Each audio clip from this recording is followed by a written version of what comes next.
இல்ல முதல்ல எம்ஜிஆர் யாருன்னே விஜய்க்கு புரியல. எம்ஜிஆரை அவர் ஒரு நடிகராக பார்த்துட்டே இருக்கிறார். எம்ஜிஆர் வந்து நடிச்சுட்டாரு. நடிச்சு அந்த ஃபேமை வந்து அவர் வந்து பயன்படுத்தி ஒரு முதலமைச்சர் ஆயிட்டாரு. தமிழ்நாட்டில் நீண்ட நாள் முதலமைச்சர் தொடர்ந்து இருந்தார் அப்படிங்கிற அந்த மேலோட்டமான அரசியலில் அவர் ஜெயிச்ச காலங்கள் தான் இருக்கும். அரசியலில் அவர் உழைத்த காலங்கள் ஒன்று இருக்குது. அது அந்த போர்ஷனுக்கு விஜய் போகவே மாட்டேங்கிறார்.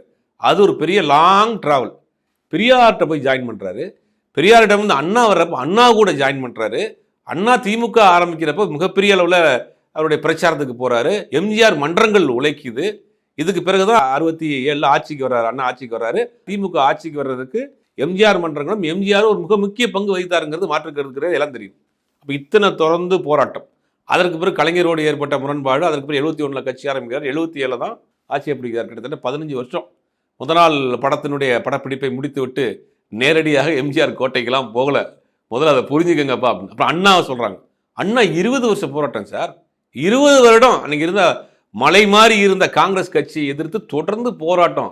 இந்திய எதிர்ப்பு போராட்டம், மொழிபெயர்ப்பு தியாகிகள் வரலாறு, நிறைய போராட்டங்கள் ஆர்ப்பாட்டங்களை பண்ணி ஒரு பெரிய இளைஞர்கள் கூட்டத்தை சேர்த்தார். அந்த இளைஞர்களை அரசியல் படுத்தினார் அண்ணா. உங்களை மாதிரி டான்ஸ் ஆட வைக்கல. அண்ணா உதாரணமாக சொல்றீங்கன்னா, அண்ணா பின்னாடி வந்த இளைஞர்களை அண்ணா படிக்க சொன்னார். உலகத்திலே எந்த தலைவருக்கும் கையில் புத்தகத்தோடு சிலை இருக்காமான்னு தெரியல, அண்ணாவுக்கு இருக்கு. அண்ணா தான் தன் பின்னாடி வரக்கூடிய ஒரு அறிவார்ந்த கூட்டமாக உருவாக்குனார்.